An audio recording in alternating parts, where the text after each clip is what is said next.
A friend of ours is an avid hunter. In fact, so much that he's been known to skip church occasionally during duck hunting season. He's well known in the church, so the pastor notices when he's not there. And with a twinkle in his eye, our friend explained recently how he is prepared to handle pastoral questions like, "Where were you on Sunday?" He said he's actually named his duck blinds where he hides to hunt the birds. One he has named the Word. He named the other one Prayer. Yeah. So the pastor asks where he was on Sunday. He simply answers, "I was in the Word. I was in prayer." Come on. That's messed up. I'm Ron Hutchcraft, and I want to have a word with you today about knowing the words, knowing the Lord. Obviously, this is a hunter who understands the value of camouflage, as in the value of hiding behind some wonderful spiritual words. Yeah. Now, while his words are meant to be more whimsical than deceptive, they illustrate a deeper and more dangerous issue that is rampant among church folks. We know how to use all the right Christian words, and we know how to have the right Christian look. We put it on every time we walk in the church door, but often it's camouflage that's covering up some issues in our life that aren't Christian at all.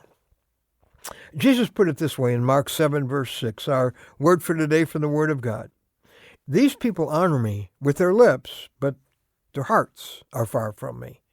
Now you could say all the good, God-honoring things and still underneath have a heart that is far from Him. A life that has beneath all that spiritual camouflage some attitudes or actions that have no place in a child of God. Someone who's been rescued at the price of the blood of God's Son. We forget that God doesn't look at the outward appearance, but at the heart. In other words, the only one who really matters is not fooled by our Christian words. Your whole relationship with Him, His blessing on your life, it's all about the condition of your heart. Could it be you've been hiding some serious unrepented sin under the camouflage of those beautiful spiritual words? You can be talking about prayer and Bible study in the morning and swimming in the cesspool of internet pornography at night. Your Christian words can mask all kinds of hidden bitterness and lust and deception, or a compartmentalized life that's all about Jesus in the God compartment, but all about you at work and school, at home. You can even try to put Christian words on things that are anything but Christian. You can call it conviction. God calls it stubbornness. You call it compassion. God calls it compromise. You call it love.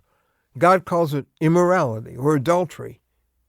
Isn't it time you looked in the mirror and maybe saw the hypocrite behind the beautiful words?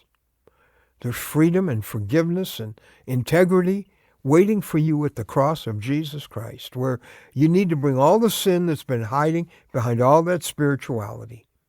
One of the greatest dangers of being in a Christian environment is that you can know the words and never know the Lord. You can have a religion that's all about Jesus and never have Jesus. Jesus said there will be people like that on Judgment Day to whom He will say, "I never knew you." Could it be you've got Christianity, but you don't have Christ? You've mistaken agreeing with Jesus for being committed to Jesus, and that mistake will cost you heaven.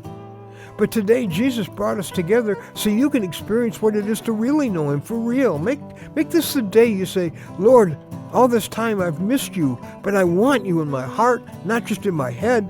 I am yours." You know, our website is set up as a place where you can go and actually make sure you belong to Him. Would you go there? It's anewstory.com. That's anewstory.com. It isn't the rhetoric of Jesus that matters. It's the reality of Jesus. So come to Him today as you really are. There's so much you've been missing. You can have it today.